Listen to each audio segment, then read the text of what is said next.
You'll never see another guy like me if you live to be 5,000. I'll always be me. I'll always be a one-of-a-kind till the day I die. The room is velvet, shadows thick and deep. Every secret here is mine to keep. I don't talk, I just nod, they obey. A whisper cuts sharper than a blade. Gold rings on the table, lives in the air. Who holds the power? The man in the chair. He who has the king's ear is king. It's not the crown, it's the voice that sings. Loyalty folds like cards in the wind. He who has the king's ear is king. Smoke curls like ghosts around the light. Deals get signed in the dead of night. I don't need a throne, don't need a name. My word alone sets the world aflame. The dice don't roll unless I say go. The tide don't turn unless I say so. The boss is the shadow, the voice in your fear. The crown don't matter, it's the king's ear. He who has the king's ear is king. It's not the crown, it's the voice that sings. All right, we are live once again with Lewis Kasman. Hope everyone is doing well. Lewis, what's up, man? How you doing? Hey, Jesse, good evening. How are you? I'm doing good. Hope you Good. are. I'm doing good. Glad to be here. Glad to get moving, get the show on the road, as they say. Yep, I'm glad you're here. Let's jump over here to the comments and welcome some people here. We've got about 50 people here, Lewis, so that's a good start. We've got 10 Pale TV. Jesse, what's going on? What's up, Tin Pail? And Lewis. Let's see. We got the 401 with $2. I appreciate that, man. Glad you're here. Hope you've got some good questions for Lewis later in the show. Scott's here tonight too. Again, my friend Scott Doria. Scott, hey guys, thanks for being here, man. We appreciate it.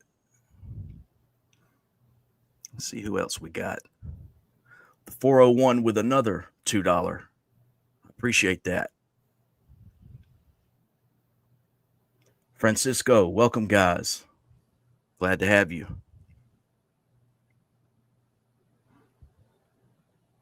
Matthew, the Cap Kid, looking forward to a great show. Thanks for being here, man. Spanky says, good evening, fellas. Good evening, Spanky. Mike DeLuca, good evening, ladies and gents. There you go, Mike. Let's get to a couple more. Nancy, thanks for being here. Yeah, it looks like we've got a good crowd tonight, Lewis. I just wanted to welcome a few people here. Let's get to one more. Jim, Big Jim, welcome to the show. Glad you're here. Yeah, we got a good show tonight, Jesse. Yeah, I've got some interesting topics I wanted to get into. Before we get going, do you have any shout outs you want to give? Yeah, I want to shout out. I want to say hello to my ex-mother-in-law, Sandy Kula from Albee Trimming. She used to be a bookkeeper in Albee Trimming when she was a kid. And then she made some money and then she retired and stayed home and made babies. So, yeah, I just want to give a shout out to, she'll always really be my mother-in-law. I want to give a shout out to Sandy and her sister Sharon, who just had surgery. I hope you're recovering nicely. God bless. And who else? Well, I always got to remember Frankie. I want to give a shout out to Anthony and Chris over in Springfield. Say what's up. Thank you for that live yesterday. But we're here now with Jesse. We're doing the live here. And Anthony, it was great. You're a killer, my man. You're the real deal. But yeah, it was a good start. And yeah, so that's that. So Gotcha. Yes. Well, before we get going, Lewis, I just wanted to remind everyone to like this video on their way in. We've got about 68 people here already. And also subscribe to the channel. We're less than 50 subscribers away from 16,000 subscribers on the channel. So if you haven't subscribed yet, be sure to do that. Also, I wanted to tell everyone to keep an eye out for official American-made merchandise.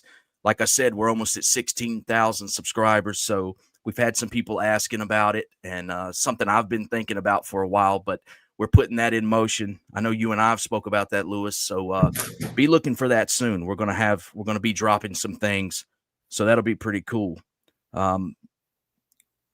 Lewis, you were telling me a few minutes ago when we were speaking that you were cleaning out a desk at your house. Did you find anything interesting in there? Yeah, I found some great stuff. This is just, a small portion of what I have. Here's can you see it? Yeah, I can see it. What does that say? I can't quite. It says season's greetings. Dear Lewis, I hope this brings in a joyous holiday, and I'm here with Ronnie One Arm and Eddie Garofalo, and they all send their love, and they want to know how you're doing. And would you send our love to the chief when you see him next? Wishing you and your family a happy New Year. Sincerely, Mark Ryder. This is when they were cool, Lewis. Yeah, that's when they were all in Lewisburg together. About what year was that?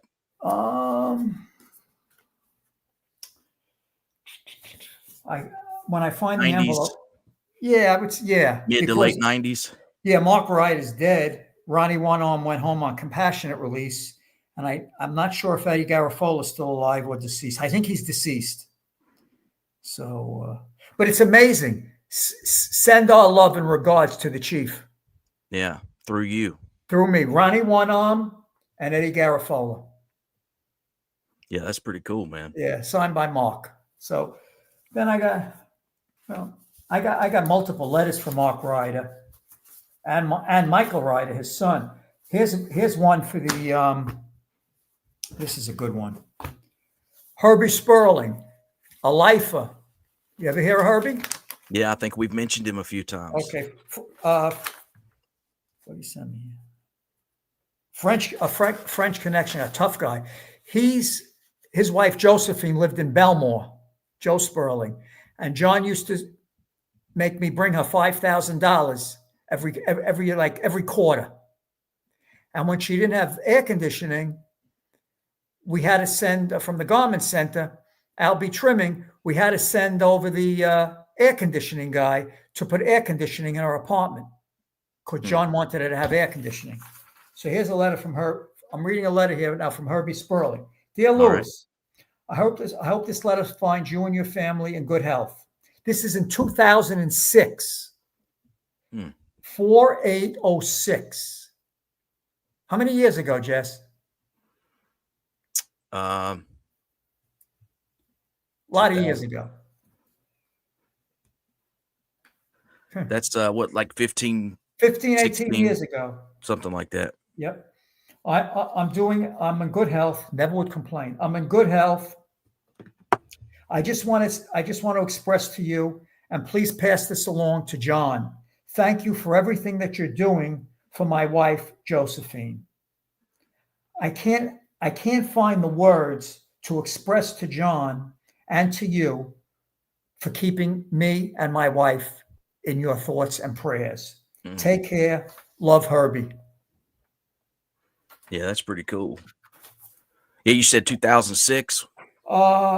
It's postmarked from Harrisburg, PA, April 10th, 2006. Yeah, that's interesting, man. Yeah, that's 18, 19 years ago. And so John saw to it that there was air conditioning That's put right. in the apartment. That's just one. That's just one person. Oh, here's another. Here's another one from Mark Ryder. Season's greetings. Yeah. Hang on. Certain things I don't read, certain things I read. Right. Lewis, hope all is well with you and your family. I hope you're enjoying Florida. At least you're away from all the phonies on 101st Avenue. Hoping Michael hits the halfway house soon in July. May the new year bring you and your family much happiness. P.S. Regards to the boss. Sincerely, Mark. Yeah, that's pretty cool, man. And you said this is only just a few that you had in your desk. You have boxes of this stuff. This is December 11th, 2006.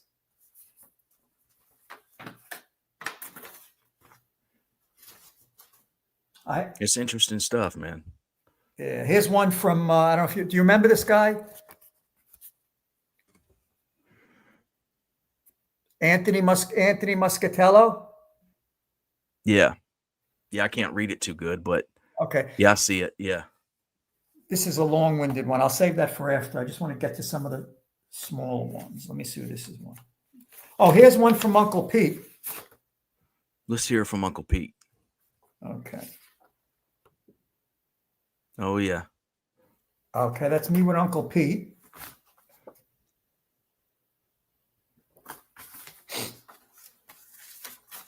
Okay. This is dated November 5th. Hold on, Lewis, you're breaking Just up a got the little bit. pictures from our visit, so I'm sending it to you. I've been trying to get on the phone with you. Oh, I said, how about now? It's smoothing out now. Just got the pictures we took, so I'm sending them from up. That I had a great visit with you. You seem that you lost some weight. I'm happy that you and my son Peter are having dinner more often than not. It's hard to read his handwriting. Like I said, we had a nice visit. Oh, by the way, I still love you, even though you're close to your brother John. Always had to throw that dig in. He threw that in right at the end, Yeah. didn't he? I still love you, even though you're close to your brother John. No, actually, this is the middle of the letter. It's a long letter from Pete. Oh, okay. I'm just picking out bits and pieces. Yeah. Now, how's your wife and the kids in you? Go ahead, Lewis. I'll ask you at the end. Pete was in Terre Haute when he wrote this letter to me. Okay. November 5th. I can't read the postmark. So yeah, he's funny. He says, how's your mother? How's your mom? How's the kids? Is your wife still beating you up? He says, doesn't she know who you're with? Doesn't she know who you are, Lewis? You better remind her. So he says, you made that family a lot of money. He says, they forgot. They don't appreciate you. They forgot where they came from, he says. Johnny always told you about them. I'm back in my old unit, he says, which has air conditioning. I'm glad about that. He says, they try to take all my commissary money because I won't pay the fine. If I had your money, Lewis, I would pay the fine. They let you rot in jail here, just like they did to my brother. Well, take care, and we'll talk soon. Tell your wife to answer the phone. Yeah, that was his sense of humor. Love Uncle Pete. Just bear with me. So what year was that, Lewis? If you can recall. Let me see if there's a date. Well, he was in Terre Haute. It's dated November 5th, but he doesn't say the year, and the postmark is obstructed. Yeah. Yeah, no, I was just curious. Is it? This is from Micah. Another one from Anthony Muscatel. Oh, you ever hear of Oh, wait, here's one. Here's another one from Pete. We'll stay on Pete Gotti for now. Here's another one from Uncle Pete. This is postmarked 2007. 2007. To my favorite Jewish nephew, Lewis. Happy Passover to you and your family, a healthy one. He's so crazy. And do me a favor. Wish your other quarter family a happy Passover. Uncle Pete. So let's see how smart some of you people are in the chat. Who is Uncle Pete referring to? My other quarter family.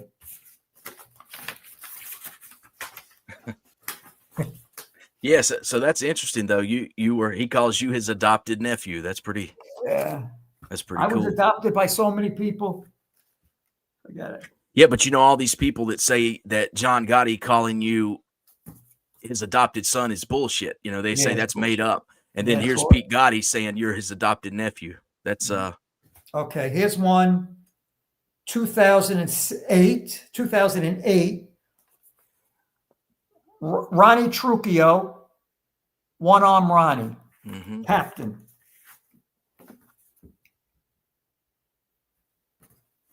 Wishing you a holiday to remember. Hi, Lewis. How's everything? Fine. It was so nice of you and John to send me commissary and drop me a line. Very thoughtful. My love to you and your family. All the best. Please tell the chief I send my deepest sorrow for everything he is going through. He does not deserve it. He's a great man. Well, take care and tell everyone I am okay, and I hope to hear from you soon. Please keep in touch with me. Your friend always, Big Ronnie. Love always, Ronnie. That's cool, man. That's cool, man. There's 100 other channels here on YouTube that talk about the mob, but you're never going to hear this. You're never going to hear anything like this unless they're talking with you, Lewis. You're only going to hear this on American Made. You're only going to hear it here. You're not going to hear it, with the other fakes and frauds and phonies. You're not going to hear that nowheres. I'll save these for after. Here's another one from my uncle. Well, here, I'll just show, I'll give everybody a little taste. I have John J. Gotti's driver's license. Have that. Here's John J. Gotti's Social Security card. Have that. And here's Jojo Carrazzo's license and social. I move it quick because I don't want the numbers out there. Yeah. And here's a company that I formed for Joseph Carrazzo. He was making $5,000 a month. I set it up for him.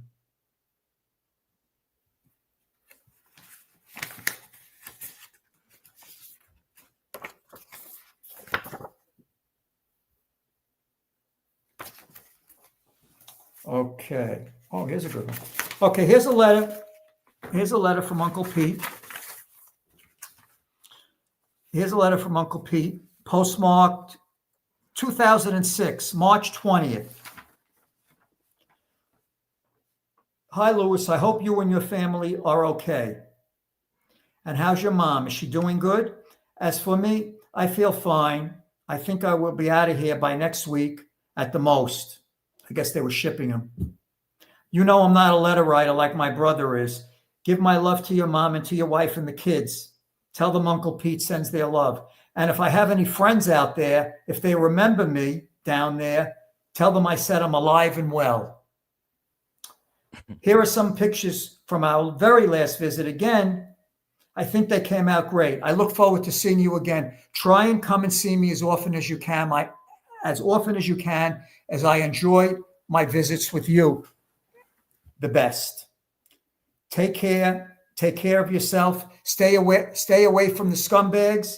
Love you, Uncle Pete. P.S. You look skinny next to me.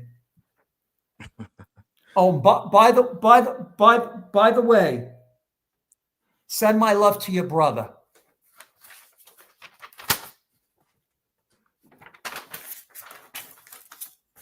Yeah, Pete was a pretty big guy, wasn't he?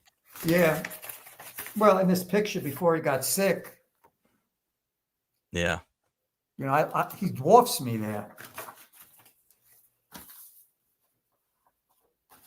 You know, when John was issued his Social Security card, he lived at 2282 Dean Street in Brooklyn.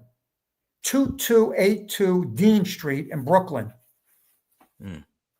That's where he lived.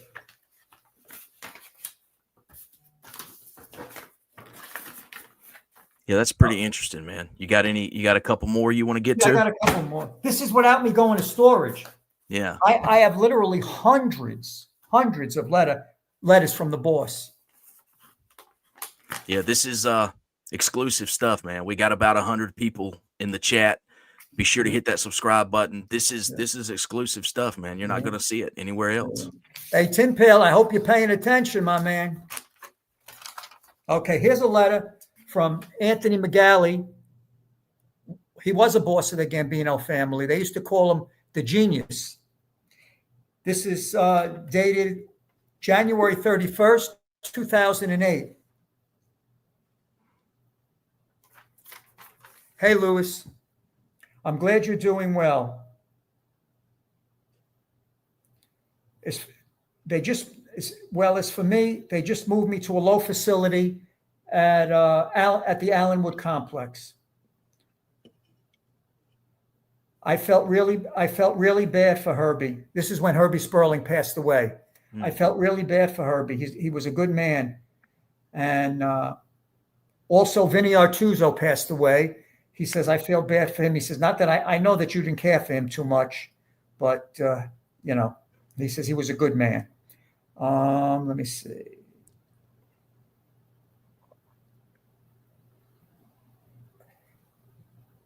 If you talk to or write to Jeannie, please give him my best and that I miss him. I hope you and your family, Jeannie Gotti he was referring to. I hope you and your family are doing well. At this facility, I'm with Johnny Koenig. He sends his regards and love to you. And he is doing well. Give my best to your uncle. I guess reference being Uncle Pete. Yeah. I will keep in touch with you. If you have a minute, please send me a copy of Gangland News. I would appreciate it. Your friend always, Tony McGalley.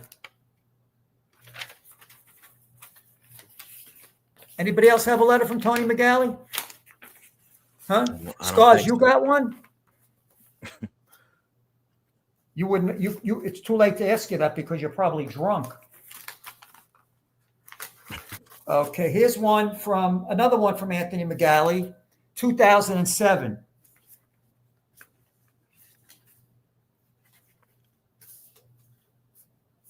I don't want to get this shit mixed up now. Okay. Okay. 12/6/07. Thank you. Thank you for sending me that Christmas card. It was nice to hear from you. Herbie and me, meaning he's referring to Herbie Sperling. Herbie and me happened to be talking about you the other day. And for what you have done for the chief, you know who I'm referring to. And I'm so happy for you and your family that you moved to Florida. It's the only way that you would get away from all the vultures. But I'm sure Uncle Pete and Junior are looking after you as their father would want. I don't know who you. I always ask about you to a mutual friend, and he seems very protective of you. When I see you in person, I'll tell you who I'm referring to. Mm. I hope you and your family are having a happy holiday. And if there's anything you ever need from me,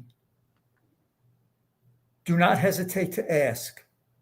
Where you came from, I don't know. You are one in a million.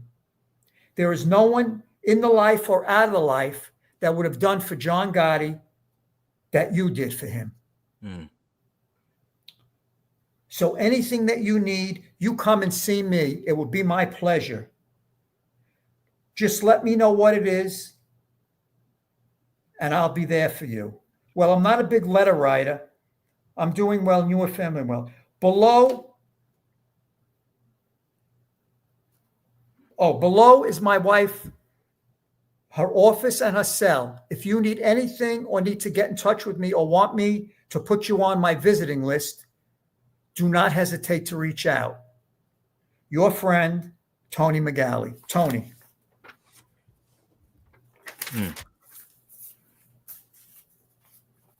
Yeah, that was good. That speaks volumes, the way he speaks about you. A former boss of the Gambino family. Yeah. Okay, now I have a couple of letters here. Do you remember a guy by the name of Anthony Muscatel? Tony Musk. He was around Jeannie and Angelo, and he wasn't a tough guy. He was a good guy, and Junior threw him to the wolves. He was involved in Florida with that alleged Bolus murder, and he was basically abandoned by Junior. Here's a letter from Tony, dated February 23rd, 2018. He's in a town in Perry, Florida. He's a good letter writer, so I'm just going to...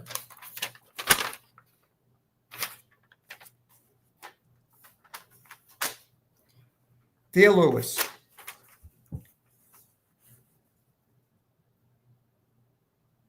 once again, I want to thank you from the bottom of my heart.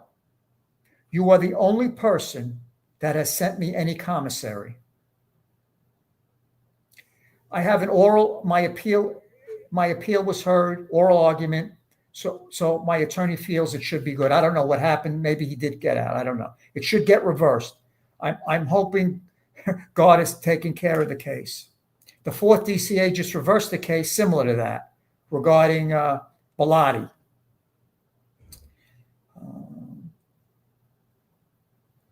Let me see. He's going on about the case. Oh, once again, Lewis, whatever you could do for me, I appreciate. And I hope you're keeping the chief up to date on what's transpired with me. There was never be anyone like that man. Be very guarded with John Jr. No one person can ever trust him. You imagine? He's telling me this 2018. Be very guarded of John Jr. He can't be trusted. I'm sending you my wife Marion's phone number. She is overwhelmed. If you could make it some time to either call her or stop by the house, it would be wonderful. Hear this. Not one person from 101st Avenue, for all those people that I did so much for, has ever called her, visited her, asked her if she needed anything. No one since my arrest. But that's okay. It's amazing, Lewis. You, someone not in the life on that level. Now I know who my friends are. And now I know why John loved you the way he did. I'm staying strong, but my body is breaking down. Rheumatoid arthritis, prostate cancer, and 2 heart attacks. So on and so forth. I guess I'm looking forward to that day. Looking forward to that day. Thanks, pal. God bless Tony. Sad, right? Yeah. Now, obviously, certain parts I am leaving out. Right. All right, we're going to do one more for now. And this is also from Tony Musk, January 8th, 2018. He was in Perry, Florida. That's a state penitentiary in Florida.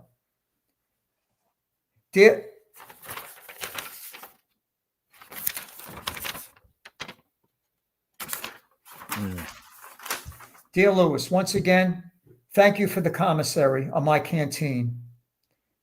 Second, you can't imagine how happy I am and how happy I am that you are thinking of me. And then in brackets, he puts John. Thinking of me, in brackets, John. I saw it. I saw your name and I called my wife and daughters and said, I can't believe it. I know that you did not forget me. And obviously, if it's coming from you, I'm sure that the boss is aware of it. On Friday, I called my wife and family and told them I would write, thank you.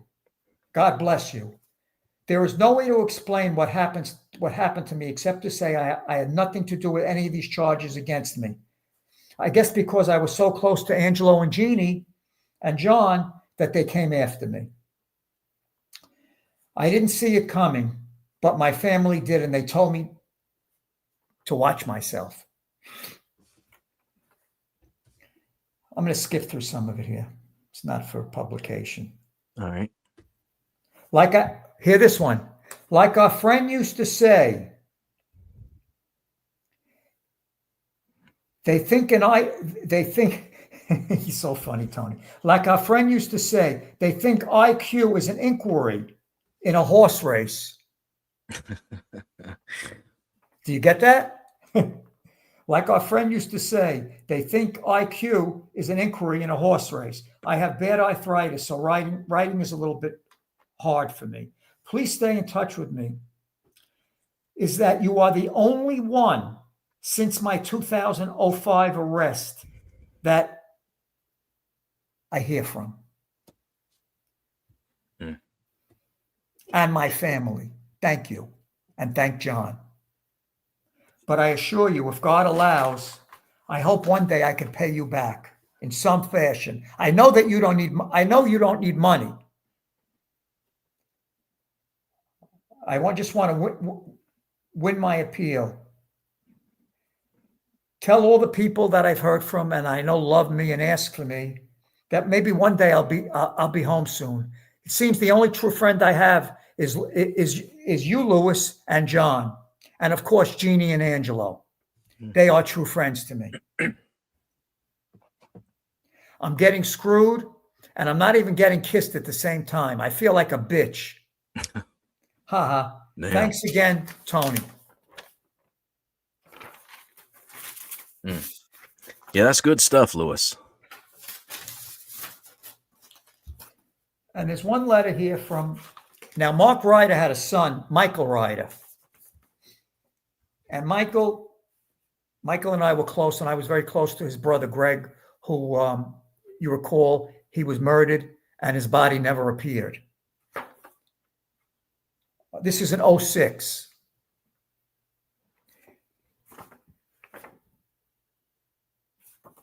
Michael Ryder. Dear Lewis, you have been in my thoughts and prayers, and I just wanted to wish you and your family a happy holidays.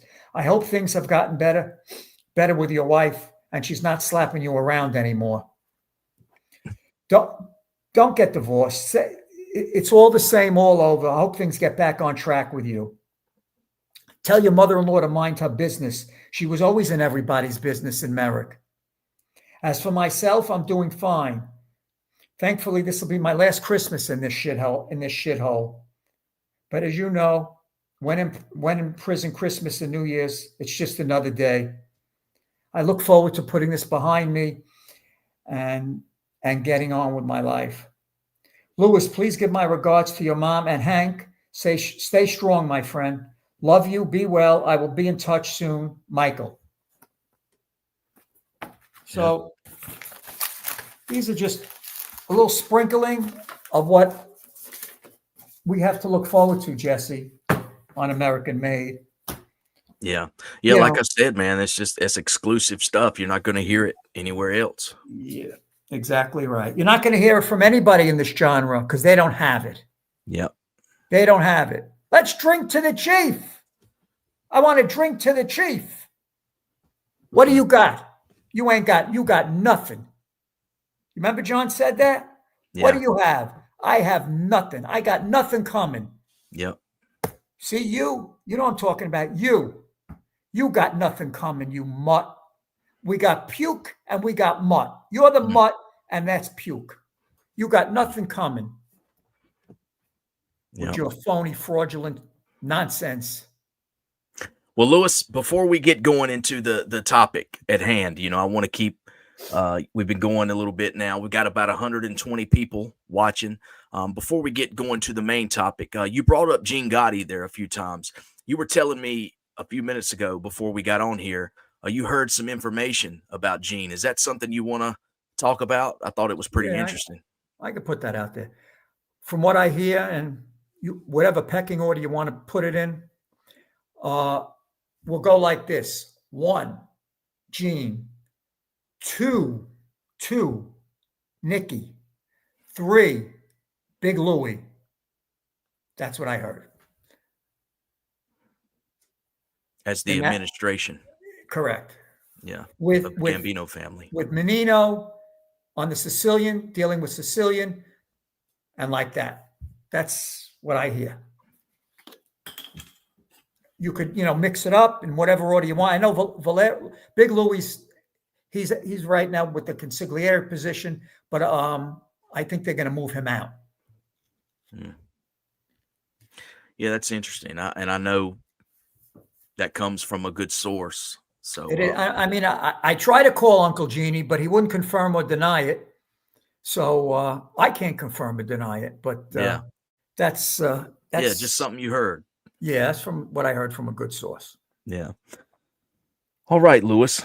Now I want to ask you about Sammy the Bull Gravano and the allegations that several channels here on YouTube have been talking about. I've been, we've even briefly spoke about this in some videos, but, and now it seems recently a lot of channels have been bringing this up, in particular, Joey Merlino and his channel. He's really been talking about this, but I want to read an article that was recently posted by Mob Facts, which is another good channel here on YouTube that posts a lot of interesting content, news reels, and that sort of thing about organized crime. And then I want to get your comment on this. Let me read this article from Mob Facts. It says in 2009, a 2009 book proposal titled "Our Father's Blood" by sisters Laura and Karen Garofalo alleged that notorious mobster Salvatore Sammy the Bull Gravano was bisexual, a fact they claim was common knowledge in Brooklyn, and that this hidden past motivated one of the 19 murders he admitted to. According to the proposal, Gravano had a secret relationship with a man, Jack Russo, later discovered by his brother-in-law, Nick Scabetta, also knew Russo and threatened to expose Gravano's secret. Although Gravano's maintained Scabetta was killed in 1978 for being reckless and a liability to the Gambino family, the Garofalo sisters claimed the real reason that Scabetta had threatened to out him, a claim supported by the fact that the Scabetta murder remains the only sealed file among Gravano's confessed killing. And then it goes on to say Joey Merlino mentioned this last week. Okay, what's your reply to that, Lewis? What's your thoughts? Do you remember when we were talking about, and I told you John was going to take out Sammy? Mm-hmm. Okay.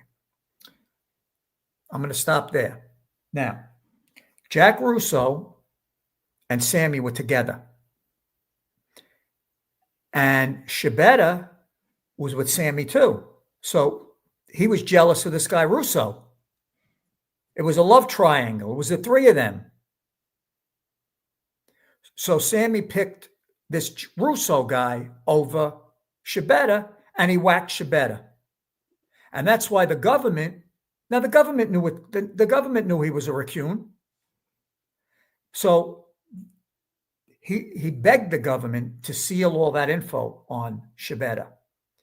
But now this has never been said or disclosed.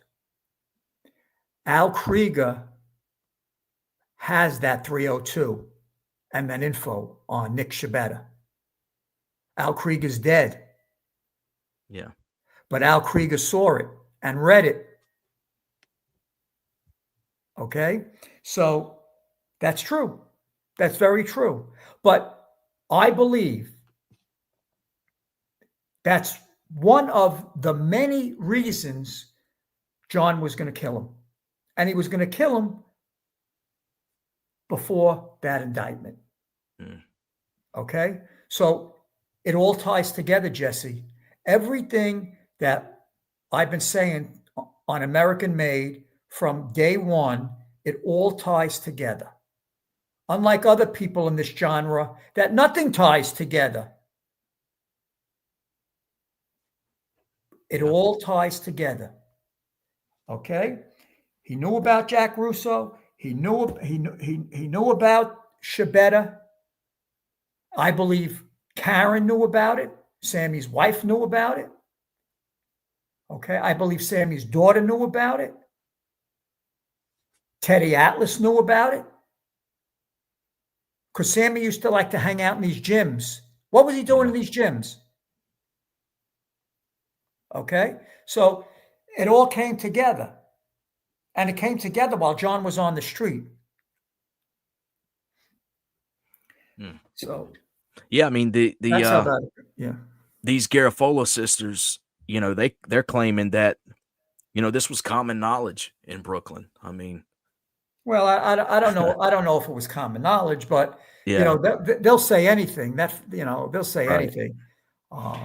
Do you think that 302 exists somewhere else? I mean, that somebody else may have it. I mean, it just seems to be coming up a lot. I mean, well, Al Krieger, I'm going to talk to Susan Van Dusen, Krieger's law partner, and see if I could persuade her if she, you know, I don't know if that's in Al's archives or what. But yeah, I'll talk to Susan. In fact, Susan wants to come on the show. She said, yeah, that would be a very interesting conversation. Yeah, because she doesn't do interviews, but she said she would come on as a favor. That would be good. So, you know, you bumped into Gravano several times years ago. You knew him on the street. I mean, did you see any type of indication of any of this? I mean, you're talking about this love triangle and stuff. Did you see anything that maybe looking back years later may have indicated some of this? As far as what? Well, I mean, you know, this love triangle that was going on that you're saying, you know, that they're alleging, you know, Well, you were around him some. I mean, well, I was around him very limited. Yeah. The few times I was around him was in the Ravenite, and John was always there. I never was with him in a one-on-one situation because John wouldn't permit it, and I was never subject to that. You know, I was never. If he was someplace and either I was leaving or he was coming, but it was never. He only approached me 2 or 3 times, and Tommy Gambino was there. So yeah, you know, but you know, I mean, I used to get the daggers when I'd be sitting at the table from him. You know, but again, you know, I say it over and over again. Why did he make John? Why did he tell John, let's go in the back and talk? Everybody was doing walk talks. Yeah. He took John in the hallway. How come? How come he took John in the hallway? How come he made that apartment upstairs so comfortable for John? Yeah. But the apartment we had in the Helmsley, nothing, 0, no bugs, bug-free wedding, bug-free apartment. When Kasman was handling it, bug-free. When Gravano, you know, was handling it, bugged. Yeah. Oh. Yeah, I just can't I can't believe that, you know, nothing against anyone and their lifestyle choices or whatever, but I just can't believe that if John had any idea, if this was true, that Sammy the Bull would be in the position of number 2. You know, if John had any inkling that this might be a possibility. Well, at that point, I don't think John knew anything about his philandering, so to speak, at that point in time. When John becomes boss and Frankie gets blown up in the car, that's what elevates Sammy. Yeah. Because Sammy started to bring the shoeboxes around filled with the green. You know, again, I got to remind everybody, John grew up dirt poor. Worse than dirt poor. No money, no clothes, a leaky roof. You know, him and Pete and Gene used to sleep in potato sack bags. Yeah. No Or heat. we, So here, this guy Sammy's bringing in 200,000. You tend, first of all, gambling is an addiction. Gambling is a drug, Jesse. Okay, so John hated drugs, but John's drug was gambling, and so the money was coming in, and then John had this other obsession with trying to help everybody and give the money away. John was the kind of guy, if he loved you with all your faults. And no matter what, I mean, he might motherfucker you when you're one-on-one with him, okay? Yeah. But if he loved you, and no one else knew about it. He would always, John was always loyal. If you were in that thing with John, he loved you. So, and that's how he was. So, yeah. Yeah. Yeah. I thought that was an interesting article, Listen, posted. if Frankie doesn't get blown up, there's no Sammy the Bull. Yeah. If Jeannie Gotti takes a plea, excuse me, if Jeannie Gotti takes a plea and he's out in 7 years, there's no Sammy. Okay. And another guy that's in play right now is Johnny Caniglia.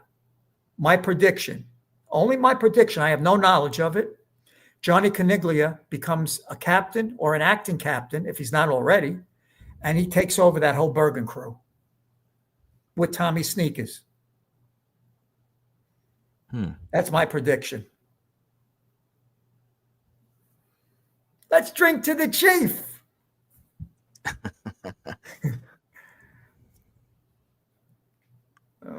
Let's see. Yeah, that's interesting stuff, man. I just wanted to get your take on that. And you know what? You bumped into Sammy several times. Go ahead. I wanted to get your Jesse, take on that. I don't understand. Why can't people just speak from their knowledge? Why do they have to lie? Why do they have to embellish? Why do they have to make stories up? See, me, I got the proof. Yeah. I got the checks. I got everything. He was in my place. Albie trimming. Albie cooler. He was with us. What does John say on a tape? You tell them what they say on a tape about what John says about Albie trimming. Oh yeah, he says he's talking about Paul. He says he's got this company and that company, and then he says I got this company that I went in business with a few years ago. Albie Trimming. That's my company. Yeah, I've got that. Albie Trimming. Imagine the boss of the biggest organized crime family. He's not partners with Frank Perdue. He doesn't have Scaramix. He doesn't have Top Tomato. He doesn't have this. He's got Albie Trimming in the garment center. Yeah. Could you imagine? And all the green eyes were out there. And you know something? He never took nothing from me. He never took nothing from Albie. He gave to Albie. Albie's company was a broken down company till John got there. Sidney Lieberman from the Lucchese family was putting my father-in-law out of business. And John, I'm sure. I'm sure when John Gotti came on board, I'm sure the accounts picked up. Business picked up for the company. Think? Yeah, I can only imagine. I'm sure. Albie's biggest account was Dawn Joy Fashions, who my mother-in-law, Sandy, one of her cousins were related. So it was a relationship, but like a second or a third cousin. So Sidney used to get part of that business. And Sidney was trying to make more inroads. When I first got up there, I didn't know. Sidney was partners with Tommy Gambino in Astro Trucking. And Joe Gallo, who was Joe N. Gallo's son, had just gotten out of jail. Now, Joe N. Gallo was the consigliere under Castellano, and for a time being under John. John busted him. John never liked him. So John took him down, put him in the Gambino retirement system, retired him. Full benefits and a pension. Yeah. Gambino Blue Cross Blue Shield, it's called. You look it up because it's in the marketplace now. And But his son came to the garment center with Tommy, and he was under Tommy. He was around Tommy. So at the time, I didn't know this. Tommy and Joe Gallo wanted to open up a trimming company, the same business that me and John were going into at that point with Albie and my uncle around the block. Yeah. So we threw a wrench into the whole deal, Jess. Tommy goes, says to Joe Gallo and to Sidney, we can't open up nothing. This kid has got this boss up here 2-3 days a week. This is my boss, says to Joe Gallo, and your boss.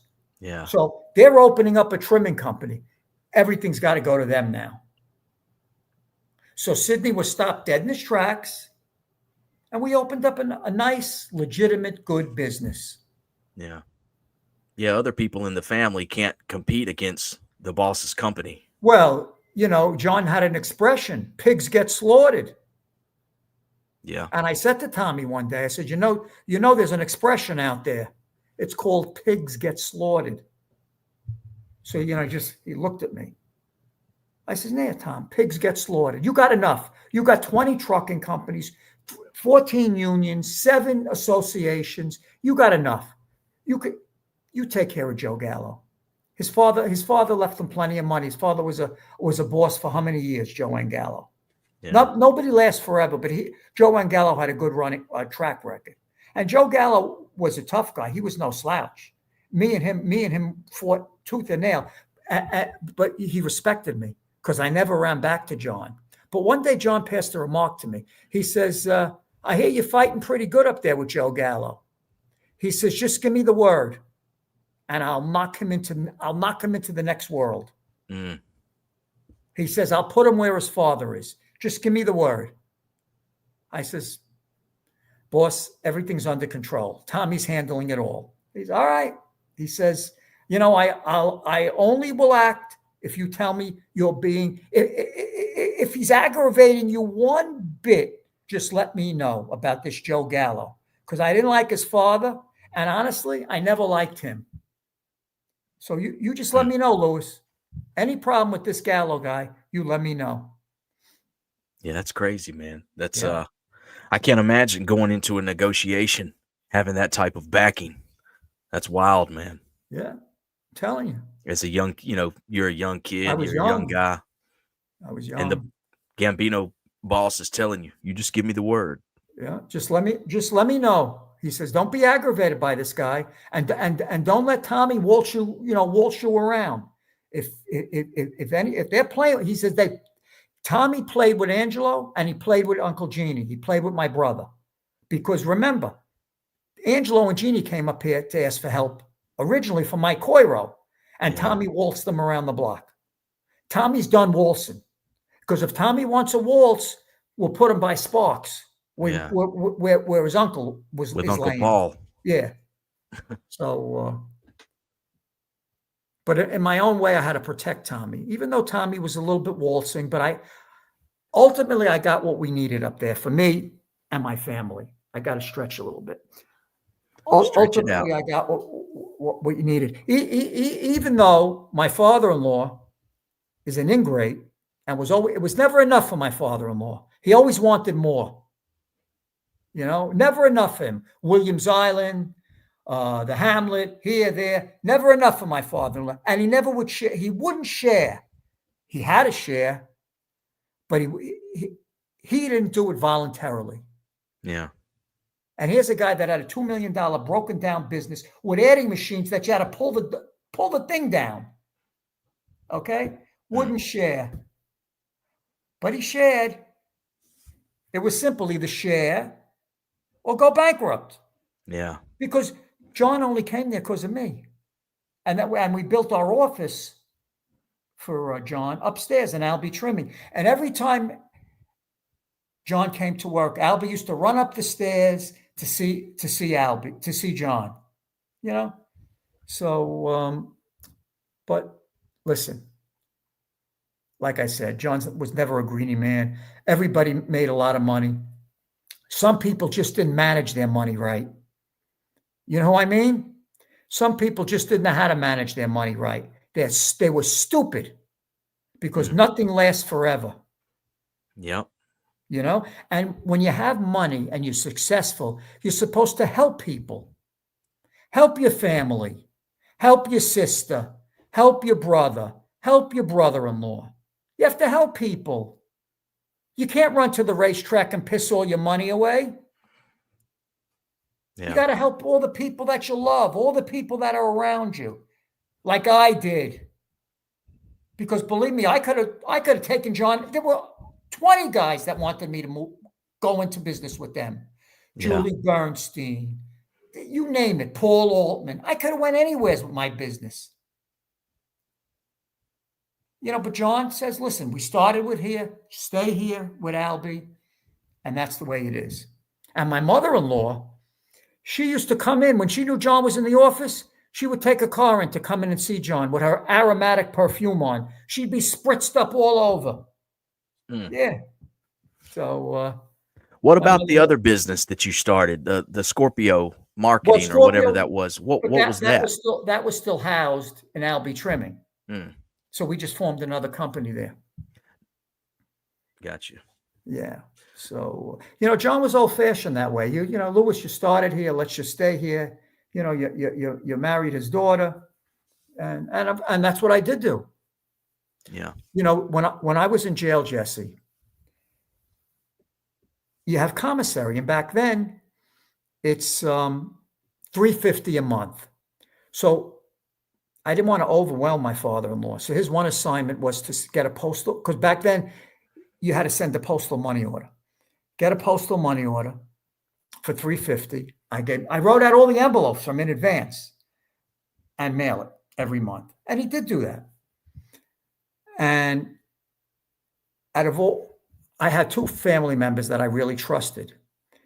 Of course, I trusted Eileen to a point, but Dana, my sister-in-law, I trusted her because she's good, and she knew what's up. And my brother-in-law, Craig Kirsch, I trust him. And so Dana handled certain business affairs for me. Craig handled some stuff for me, all good, all proper, and because there was nothing I did improper. And Albie's one assignment was to send my commissary in $350 a month. No problem. And he always sent it. Do you know when I got home, he told me he wants to get reimbursed for the commissary I sent him? Could you imagine? I took a broken down company that the Lucchese's were going to put out of business, and he wanted my commissary. He wanted me to reimburse him $350 times 7 months. Yeah. That's what family's for. Gotta love them. Yep. Can't make as they say, you can't make this shit up. You can't make it up, man. If I would have let Sidney go into Albie Trimming, if Albie thinks he's broke now, he would have been broke 30 years ago. Yeah. Like crazy, right? That is crazy. No good deed goes unpunished. Yeah. You know, no good deed goes unpunished. And you're nothing right. like a good tuna fish sandwich, as John would say. Yep. So, you know, these are just little tidbits of my life and what went on back then. Yeah, it's interesting stuff, man. Like I said, you're not going to hear this type of thing, you know. Imagine you have a father-in-law that doesn't even want to send you commissary, gone bankrupt. The Lucchese's want to put him out of business, and he's worried. He wants my $350 a month back. Yeah. Yeah. You live and learn. Unfortunately, I learned too late. Yep. I learned too late. Yep. So what else, Jess? What else is going on? Not much. We got about 170 people that are watching. Let's switch gears and jump to the comments. See what we got over here. We've been going about an hour. Be sure to hit that subscribe button. Like I said at the beginning, we're less than 50 away from hitting 16,000 subscribers.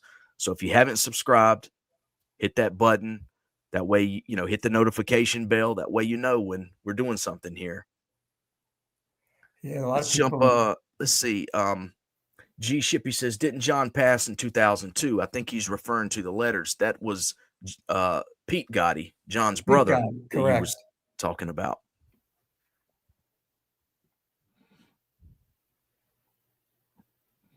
Let's see what we got.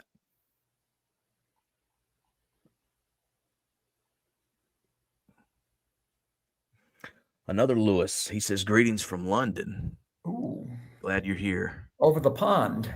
Over the pond, across the pond. Oh, here's one What you from got? Francisco Horner. Lewis, good sit down with Anthony Aroletta. Yeah, I had a good time with Anthony. I like him. He's the Jess. He's the What real. did you think of Anthony? I've spoke to him a couple of times on the channel. He's came on and we've spoke, and I he's a know. very interesting guy. What Yeah, well, what do you think about him? He thinks very kindly of you, and I'll tell you, he's the real deal. Yeah, he This is. guy, he's a hood, and he's a badass, and you don't mess around with him. This guy's the real deal. He did a lot of work, and he's a real gentleman. Yep, I have to say. Yeah, he's always been real good with me. You know, he's came over here a couple of times, and you know, we spoke about this when I last spoke to him on the channel. It was interesting because I was on the phone with him when I found out about the Charlie Kirk assassination. He's the one that told me that. We were on the phone, so that was something interesting. But what's up with that wife, Erica Kurt? I don't know, man. Every time you see her, she's crying. She has rings on every finger, and she's crying. Like, what's up with that? Go home and take care of your kids. Your husband just got whacked. Yeah. You know? Yeah, I mean, you know, there's been a lot of videos that brought this up, you know. Yeah, but come on, Jesse. Enough is enough. Take care of your family. Roll the Bones podcast, $2. Much love to brother Lewis and Jess. Thanks, Thank man. you, Chris. Thank you so much. I appreciate you. Chris, that's Jess. Chris is I'm sure you know, that's Anthony's producer. You know, Anthony's what do you call these guys? This one? Yeah, that's Anthony Aroletta's producer. Okay. Yeah, he's very, very good guy. Very intelligent. Well, I'm glad that he dropped by to check us out tonight. Yeah. Appreciate the $2. Kasman's in a good mood today. You know why I had a chance, Jesse. Can I tell you why I'm in a good mood? Go ahead. I had a chance to reconnect. Guess who I reconnected with? Who's that? My mother-in-law. You mentioned her at the beginning. I did. I reconnected with my mother-in-law, Sandy. And you know what, Jess? She still wears the same perfume. Aromatic. It's toilet water. John used to say to me, Lewis, can't you get her another perfume? Yeah. 30 years later, she's a good lady. She's still wearing the same perfume. Another shout out to you, Sandy Cooler. You know you were always my favorite.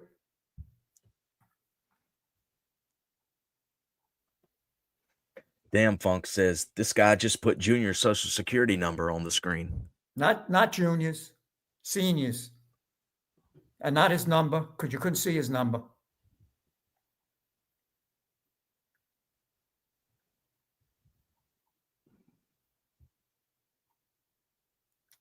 Here's one. Lewis, would you consider? I saw that. You could keep that one up there. Would you consider doing a show with your adopted stepsister, whatever she is to you, or, Angel? No, first of all, she's my sister. She's not my stepsister. She's my sister, like John's her father. How's that? Yeah. Okay. No, I will not do a show with her. No, she did enough. Then Rocco asked, would you consider a sit down with Sammy in Arizona? A lot of money to be made potentially. Absolutely never, ever in life. Never. I don't need the money. Puke needs the money for him and his boyfriends. I don't need the money. John says, we get it. You are the adopted nephew. I've been, listen, thank God my mother's not a whore. I've been adopted by everybody. Steve said, did the boss ever have much to drink? Meaning John Sr. He was a drinker, when he was out, but you'd never know it. Always in control.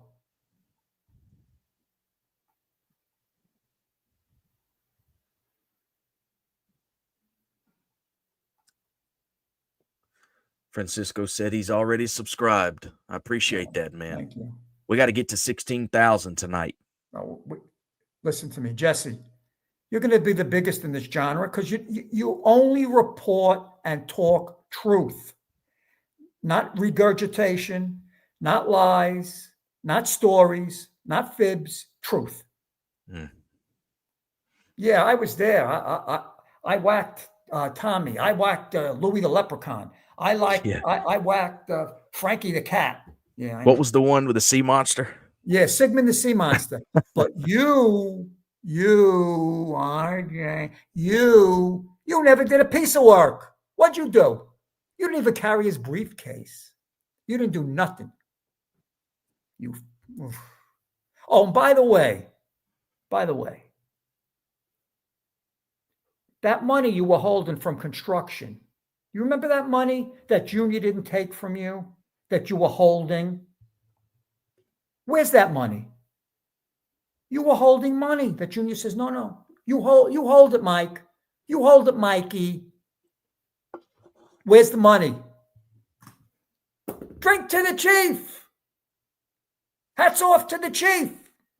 Hey, RJ, would you make me some tea and tie my shoes for me? All right. It must be. Nancy says, go ahead. No, it must be that Ozempic I'm on. Yeah. Somebody asked, "What's your secret? You're looking good. You're slimmed up." Yeah, well, I used to be on that Mounjaro, but I'm not on it anymore. I lost a lot of weight. Yeah. My mother-in-law, Jess, my mother-in-law is on that Ozempic stuff. My mother-in-law was 200 some odd pounds. She was a whale. Now you see her, she's about 4'3" and she's skinny. Yeah. Crazy. Nancy says, will Lewis be donating any of his correspondence to the Mob Museum? If they write a 7-figure check, I will. Yeah. Otherwise, the Mob Museum is run by cops and FBI agents. Yeah, I wanted to put that comment up there because I think she's just, alluding to the significance of these letters. This is exclusive stuff. I mean, exclusive here on American Made. That's right. That's right. So no, listen to me. I was supposed to go to the Mob Museum. They were going to put me in a hotel, wine and dine me. But there was one thing they wanted from me. Please do not talk about John Gleason. Yeah, I was going to mention he does a lot of talks there. Yeah. So I said, no, I guess, no, I have to talk about John Gleason because he's a fraud. So they called me back. They says, unfortunately, we can't have you at the Mob Museum. All right, thank you very much. I said, I don't need your plane ride and I don't need your free room and board and I don't need your hotel room. But if I can't talk about John Gleason, if you people don't want to know, listen, if you want me to come out there like other people go out there, other people that go out there because a free meal now to certain people, bring to the chief, a free meal, they fly and they go. I don't need a free meal and I don't need nobody to fly me. So unless I can tell the truth, I'm not interested. And no, Gleason is a topic. Oh, they said no and I said no. So it was mutual.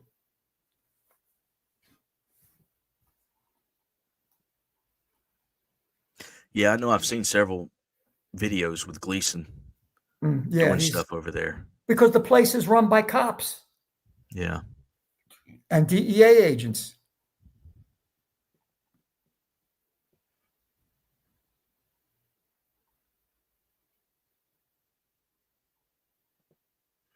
Detroit Ziggy says, Lewis, December 16th, 1985, John Gotti gave the Genovese crime family back all the power that Carlo held since 1957. Not really. Once John got into play, everything was. I never heard any complaints about that. And like I said, after they blew up Frankie, and everybody was, this family's killing him, and Danny Marino's getting together with Chin's people, with Jimmy Brown. Nobody made a move on John. John did listen. John did it his way. Yeah. Okay. And that's how it went. Nobody killed him. Nobody killed Junior. Nobody killed me. Nobody killed any members of the family. Everybody was out and about. John never hid. John never changed his schedule. John never did anything that he normally wouldn't do. They knew where John was. So remember, John died in jail. John didn't die on the street. Yeah, that's true. Queen and King says, Lewis, did you ever meet Castellano in any way? In any way.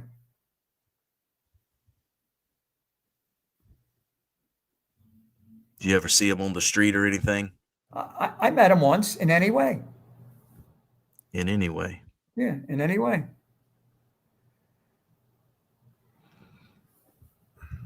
Let me know if you see any well, any good ones on here. I'm trying to go through. Yeah, I know. I met Frankie Callie a few times back in the day.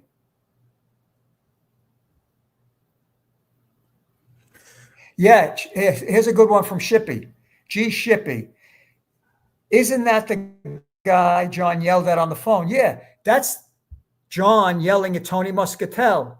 Hey, listen, you Dunsky, I called your motherfucking house 4 times, and you didn't return my call. Yeah, I remember that. You tell your wife I'm going to blow you and that house up. Yeah, he says something about you disregard my phone calls, I'll blow that. Yeah, you disregard, you know. Right? But John cared a lot about Tony Musk. Remember, Tony Musk, when we made Junior's wedding, Tony Musk is the one that called me and said to me, you have to come to the hotel right now because he's here. He made me drive him to the hotel. I says, Tony, it's too early. Lewis, I'm just telling you, he's here and he wants you here. And Tony was in charge of the seating arrangements because Tony was good. He knew what families spoke to who and what and where. So, but John liked Tony Musk a lot. So for any of you people.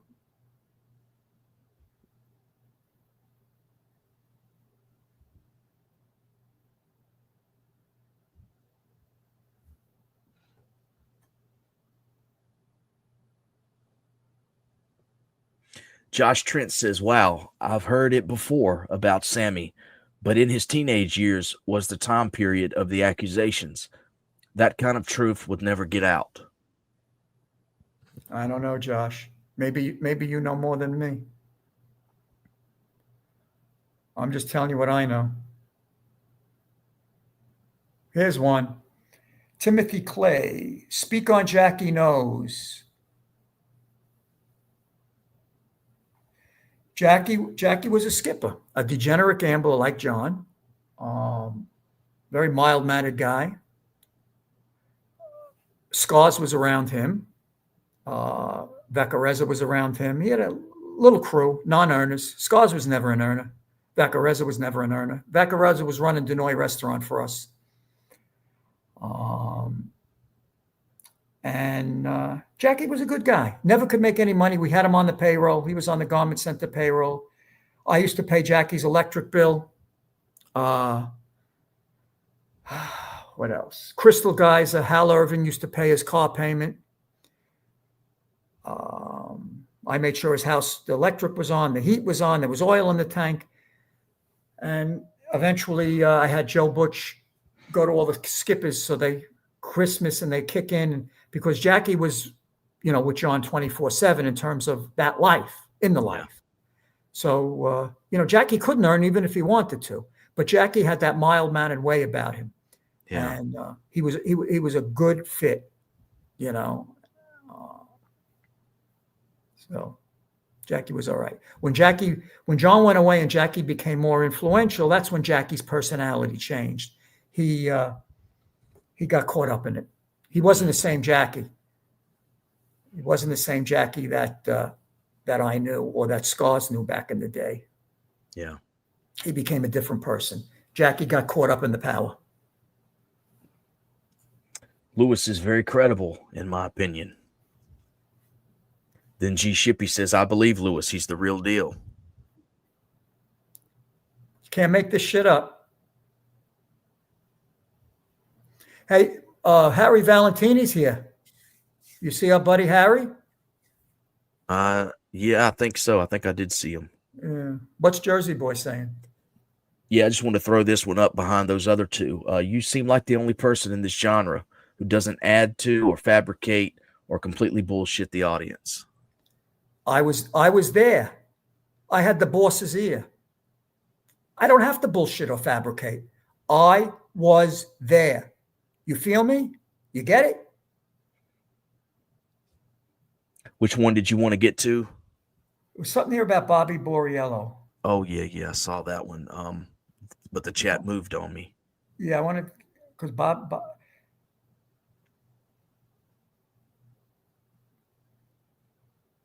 See, Jesse does this by himself. We don't have 20 girls working here. We don't have all the staff. You don't see no wrenches. You don't see no. Jesse does it all himself. It's like, see, Jesse operates like homemade sauce. Like back in the day in the club. We're just stirring the sauce, and that's how Jesse does it. Nice and easy. That's right. Right? That's right. I like that comparison. That was good. Well, the question somehow goes, what was John's reaction? Well, John loved the guy, but that was a message. That was a message. And it was terrible. And he was very close to Junior, and Junior was, very shaken by that, very uptight about that. And I think till this day, that had a major effect on Junior. I think that was, I think that was Junior. Junior was locked in at that point, but I think that's what really soured Junior when Borriello was murdered in front of his own house on his doorstep, and there wasn't swift and immediate emphasis on swift and immediate retaliation. Yeah. And, Bobby used to accompany John to work. So one day, my brother-in-law, Adam, wanted to go to one of the prominent nightclubs or restaurants in New York City, and you couldn't get in.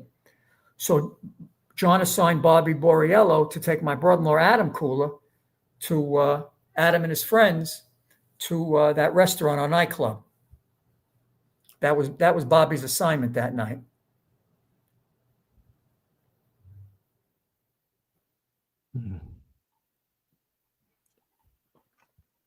Harry says John grew up poor and still spread the wealth. A man's man.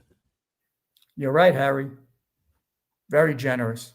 Hey, listen, when we were, Jesse, from what you know about mob guys and bosses, he could have very easily said to me, listen, there's no split here. You want me? Uh-oh. I don't know what happened to Lewis. We'll give it a minute. Hopefully he jumps back on. I don't know what happened to him. He must have lost his connection.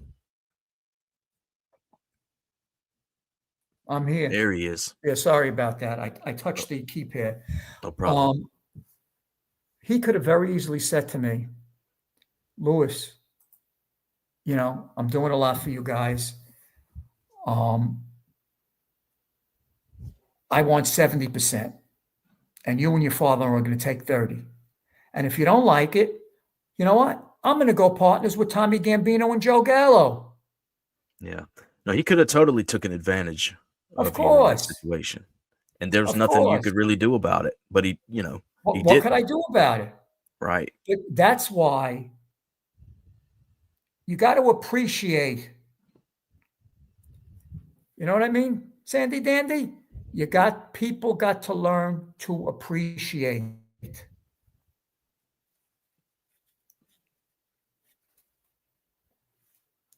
Here's one. Oh. I was just going to read this one. Whatever happened to Albie Trimming? Did they shut it down after John went to jail? No, what happened was the government made an application to seize Albie Trimming and Scorpio Marketing. But we got word, we had a few friends in the Easton, and we got word that that's what they were going to do. So our lawyer at the time, a white shoe guy by the name of Charlie Stillman. I think he's deceased now, American attorney, but very prominent in New York City, Charles Stillman. He took preventative measures to stop them from doing that and taking any assets. But we were in business after John went to jail. We operated up there for years after John went to jail. Because remember, nothing changed except the monies from that. Those customers, everybody was still doing the right thing. They were still giving us business, and his family was still getting the money. His wife. Yeah.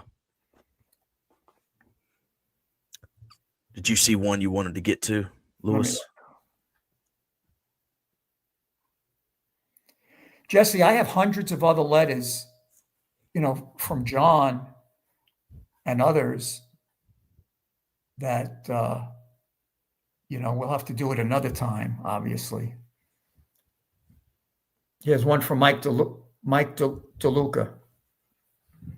Lewis, give us some context on why you and DiLeonardo seem to be a bit at odds. Because I tell the narrative with proof. He tells the narrative to make himself shine. That's the difference. That's the difference. And it's funny. RJ speaks for him now because RJ is a smart guy, and he knows what the truth is, and he does his homework. Scars forgets, because when you're a liar, you can't remember the lies you tell. So RJ has to correct him and speak for him. Is I've witnessed certain times, and I'm sure some of you folks have witnessed it too, where RJ has to step in and correct him. How humiliating is that? Your co-host has to correct you because you're a liar. Not that he wants to be a liar, but because he wants to make himself be more than he is. He never did no work. He was a jerk off around Jackie, did a couple of things. They whacked his brother, as everybody knows. I don't know why. It's a terrible thing that happened. When Junior needed him, yes. John liked him, yes. All that's true. Jackie Knowles liked him, yes. All that stuff. Joe Watts didn't like him. None of the captains liked him. Peter hated him. And truth be told, who shelved him, Jesse? Peter. Uncle Pete. Uncle Pete shelved him. Took his money, took his crew, and I fought for him. Little did I didn't know what a creature he is. Yeah. Listen, he testified against 80 defendants, more than Gravano. 80. Yeah. I'm surprised that someone would put the comment like this. John says, why does Lewis try to sound like he was a made guy? Everyone who was a made guy says Lewis was never close enough to be around as much as he claims. I'm surprised that he would write that, Lewis, after those letters. Yeah, he's got this guy, John Carter, got to be an imbecile. Or maybe he's one of the people in this genre,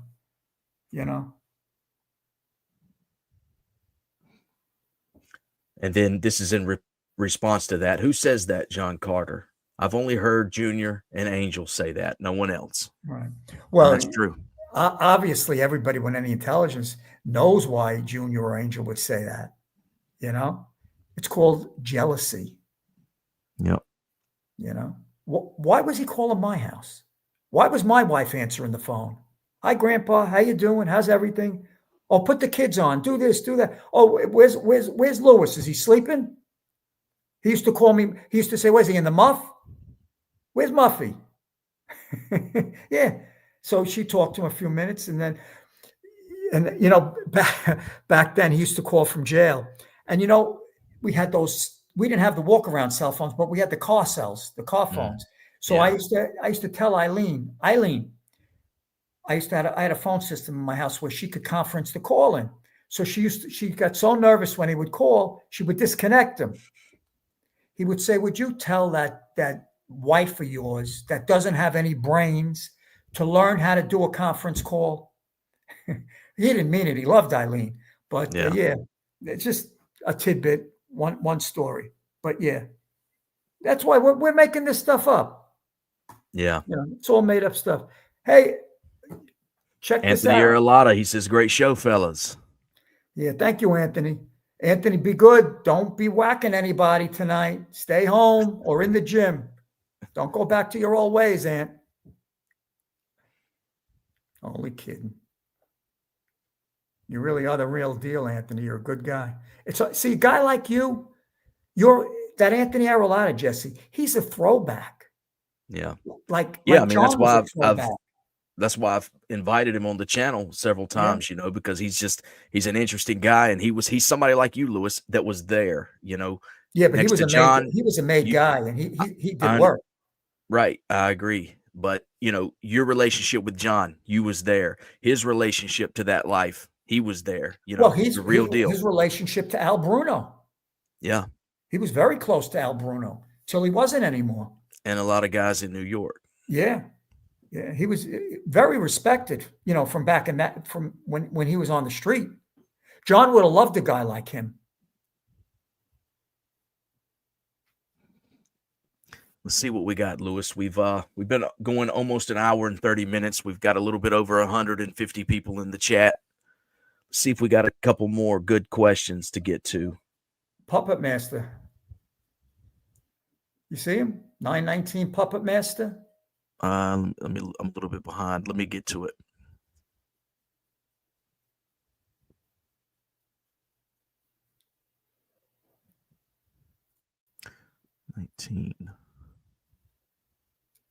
Yeah, I'll read it. Did the Gambino family administration take 25 or 30% for loan sharking in 1990?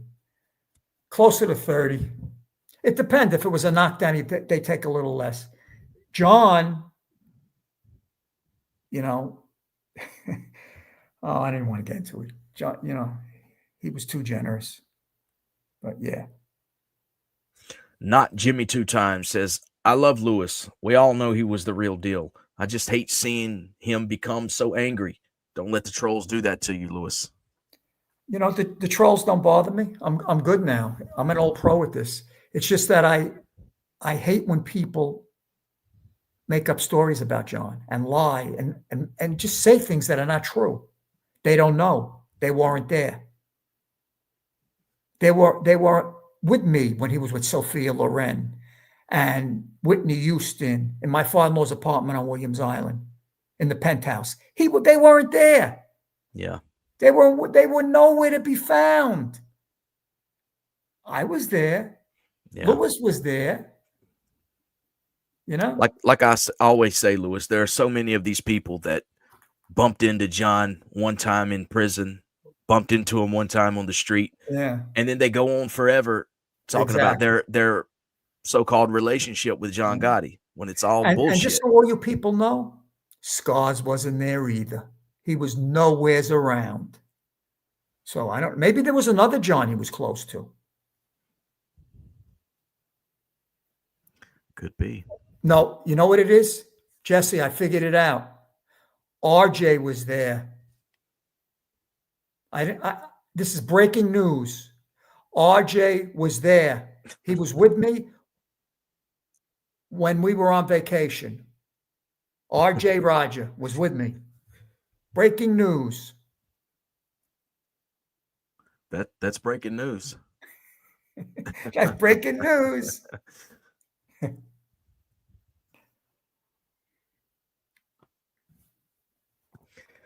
You see any more good ones, Lewis? Oh, we're right at an hour and 30 minutes.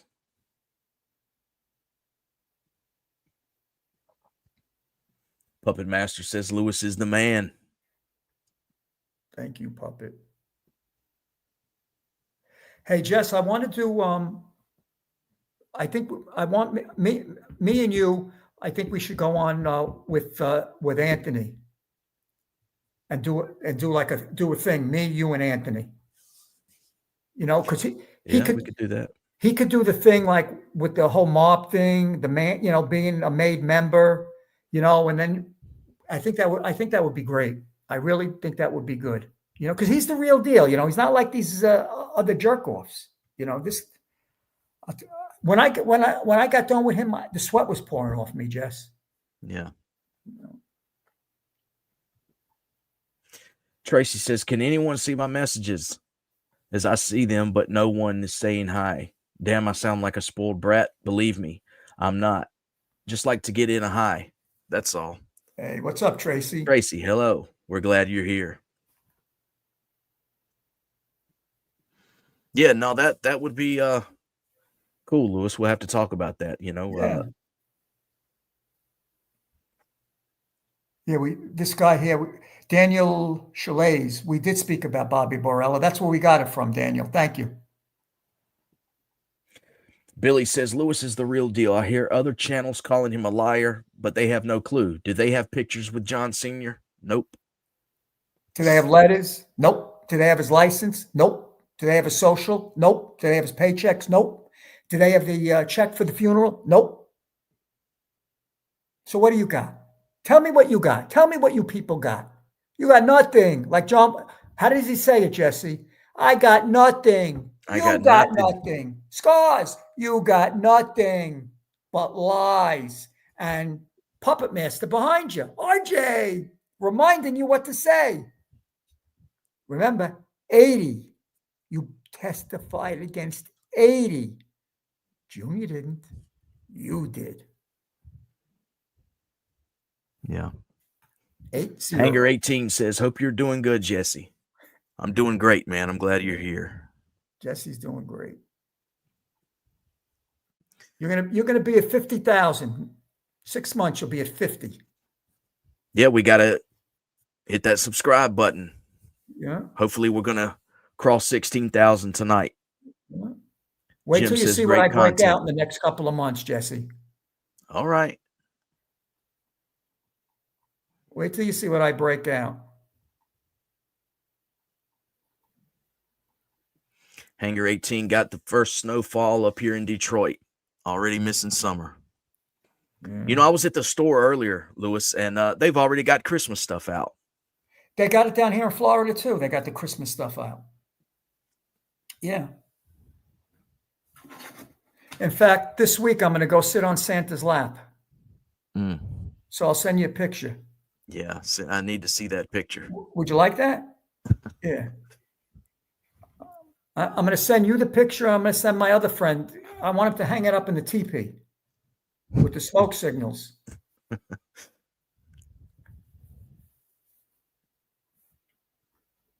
Oh, here's one from Peter Martino. 919. Lewis, not that I want to ruin your night, but did you see Jeff Nadeau having a drink with RJ last night? I didn't see it, but it was brought to my attention. I heard they're going steady. I heard they're a couple. I don't know. You got quiet, Jesse. What happened? That's crazy. They were hanging out. Going steady. Yeah, I heard they're going steady. I don't know. This is the first time hearing about it. I didn't see it or. I heard Sammy set them up. I don't know. Yeah, I mean, yeah. Hey, Jess, I'm just, we're in the genre, I'm not real. It's a joke. We're just joking around, all shits and giggles. But that's nice if they got together. Maybe they could maybe they're collaborating. I don't know. Mike DeLuca, $20 super sticker. Thank you, Mike. I appreciate that. Glad you're here. Glad you're watching. I appreciate that. Yeah, thank you, Mike.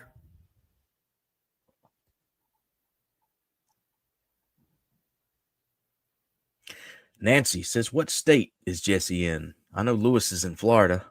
Jesse's in Alaska. Too cold. He's in Alaska. For me.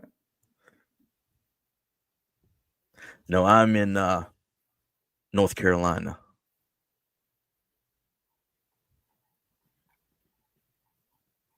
Oh, here's one.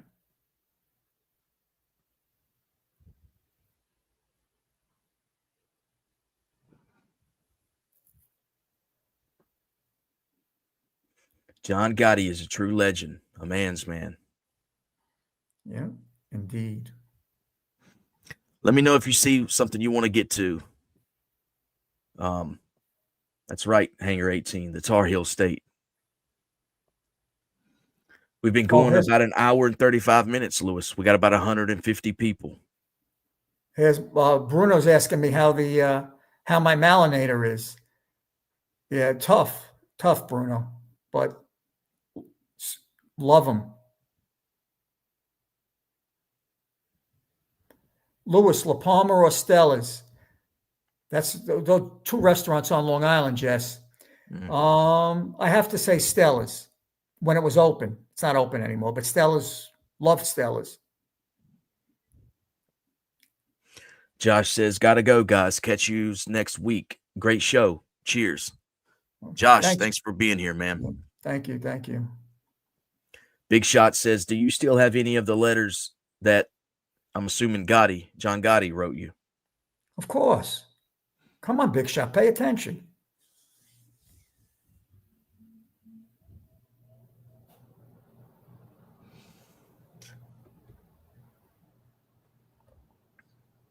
See any more, Lewis? Puppet Master, 1999. Nice. Lewis, how many Angelos did you know with the Gambinos? Just Quack Quack. Quite a few, but Quack Quack was my favorite Angelo. Yeah. Puppet Master, thanks for that 1999. Yeah, thank you, Puppet Master. Very generous. Now I want to see, I want to see if someone can outdo the 1999. Somebody did 20 a minute ago. Really? I want to see if somebody can outdo the 20. Listen, Jesse, like I said to you, I don't let them, I want everybody to subscribe, everybody to like. They want to donate. If they don't want to, that's fine too. But it's what who John was, about his legacy. And if you listen to what I say, and you listen to some interviews, from what I'm told, that Junior gave, we're both saying the same thing. Make memory. He used to tell John Jr. and me all the time, make memories. It's all about memories. I don't know. Ask Angel. Ask anybody. So maybe we're all liars according to you people. Okay? But that's the truth. So get with the program. You want to know who the man was, or you want to listen to the frauds and the bullshitters in this genre? That's your choice.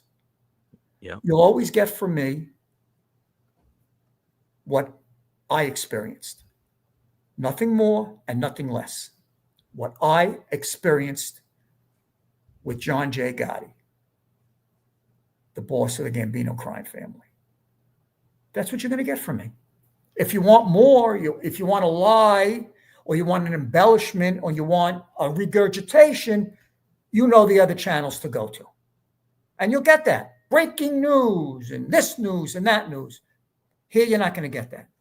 Here, you get facts, you'll get letters, you'll get licenses, you'll get proof. You'll get here on American Made. That's right. I think we'll, unless you see something else, Lewis, I think we'll leave it there. No, that's good. I'm getting tired. Time for my hot tea. Yeah. RJ, would you make my tea? RJ, I'm coming out. All right. Well, all right, Lewis, man. This was a really good show, I think. You know, the letters, the topics we went over. I think it was really good. I appreciate you doing this with me, and look forward to the next one. Okay. Thank you, Jesse. All right, Everybody man. Have a good night. God bless. Next Sunday, 8:00 on American Made. That's right. Appreciate it, Lewis. All right, guys. Thank all of you for watching. like I said at the beginning, we're almost at 16,000 subscribers. Hit that subscribe button, like this video, and we'll see you next week. Thank you.